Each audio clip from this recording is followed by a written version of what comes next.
Primeiramente, antes de falar de Silent Hill, é bom lembrar que tudo ligado ao jogo é bem pesado, então não recomendamos que pessoas facilmente impressionáveis joguem a franquia.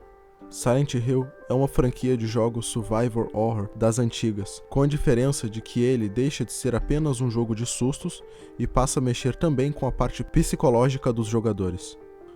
O jogo conta a história de Mason e Sherry, sua filha, que decide sair de férias, e é claro que eles vão para Silent Hill. Silent Hill é um termo usado para cidades afastadas das grandes metrópoles, com uma pequena população, geralmente menos de 30 mil habitantes, o que deixa vago saber o local exato onde o jogo se passa, já que existem muitas Silent Hills nos Estados Unidos.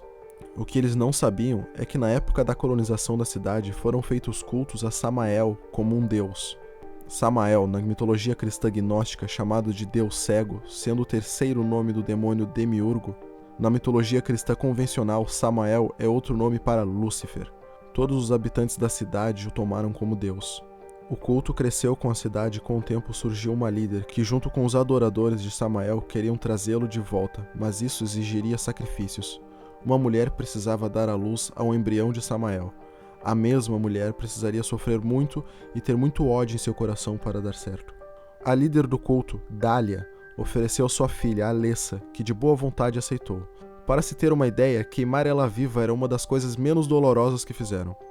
Enquanto sofria e criava mais ódio, Alessa, com o poder de Samael, traria junto a seu filho outra dimensão, que era um misto do poder de Samael, a mente perturbada de Alessa e todo o mal da cidade. O sinal entre a transição dos mundos é a famosa névoa se fechando e, nos últimos segundos, a sirene, que também é uma reflexão da mente de Alessa, pois ela só ouvia sirenes enquanto estava no hospital. Mas até onde a ficção de uma grande franquia se torna realidade? Você deve imaginar que, na verdade, em nenhum ponto. Afinal, demônios, dimensões e cidades sombrias são fatos apenas de filmes e jogos, certo? Bom, nem tanto.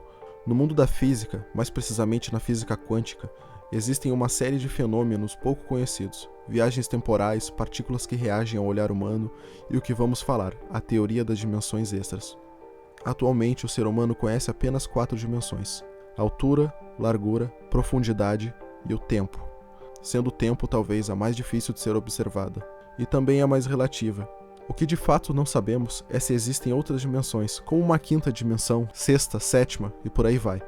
Isso pode ser fundamentado pela teoria das cordas. Imagine a corda de uma guitarra sendo afinada, esticando-a sob uma certa tensão em toda a guitarra. Dependendo de como a corda for tocada e o quanto de tensão for aplicada, diferentes notas musicais serão criadas pela corda. De modo semelhante, na teoria das cordas, as partículas elementares que observamos nos aceleradores de partículas poderiam ser as notas musicais ou os modos de excitação das cordas elementares. Na teoria das cordas, como tocar guitarra. A sequência de caracteres deve ser esticada sob uma tensão, a fim de tornar-se animada. No entanto, as cordas da teoria das cordas estão flutuando no espaço-tempo. Elas têm tensão. Elas não estão amarradas a uma guitarra. Cada corda, uma dimensão, e cada dimensão, muitos acordes. E se existirem viajantes de outras dimensões, como por exemplo UFOs que vemos hoje em dia? Ao trazer isso, podemos chocar o mundo de Silent Hill com a nossa realidade, onde o jogo, ao aparecer a névoa, 2 dimensões se encontram, as nossas 4 conhecidas e sabe-se lá quantas do jogo. Isso explicaria todas as bizarrices e monstros que o jogador pode protagonizar ao longo do gameplay, como por exemplo uma dimensão astral, onde a mente do personagem é refletida no jogo.